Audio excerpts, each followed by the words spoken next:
സമൂഹത്തിൽ ഇന്ന് നടക്കുന്നത് എന്താണ്, സമൂഹത്തിലെ മാറ്റം എന്താണ്, ആ മാറ്റത്തിനനുസരിച്ച് നമ്മുടെ കുട്ടികളെ പ്രാപ്തരാക്കുക എന്നുള്ളതാണ് മെയിൻ ലക്ഷ്യം.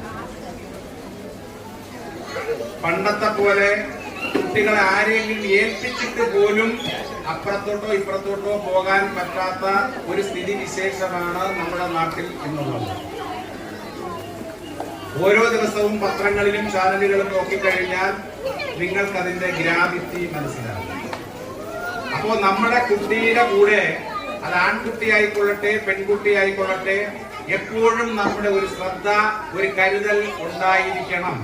നമ്മുടെ കൺമുൻപിൽ തന്നെ അവരെ എപ്പോഴും നമ്മൾ അവരെ ഫോളോ ചെയ്തിരിക്കണം, അവരിൽ ഒരു ശ്രദ്ധ ഉണ്ടായിരിക്കണം. ഒന്നും കണ്ടില്ല കേട്ടില്ല എന്ന് നടിച്ച് നമ്മുടെ ഇപ്പോഴത്തെ ഈ ടൈം എന്ന് പറയുന്ന കുട്ടികളുടെ വളരെ നിർബന്ധം പിടിച്ച ഒരു സമയമാണ്. അപ്പൊ വെറുതെ വീട്ടിൽ ഇത്തിരി സ്വസ്ഥത കിട്ടും.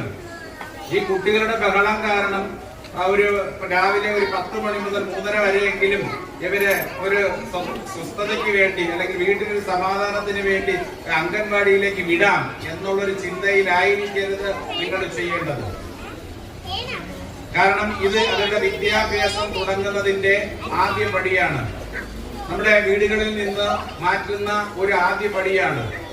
അപ്പൊ ഈ ഒരു കാലഘട്ടം എന്ന് പറയുന്നത് വളരെ ഇമ്പോർട്ടന്റ് ആയിട്ടുള്ള പ്രാധാന്യമുള്ള ഒരു കാലമാണ്, ഒരു സമയമാണ്.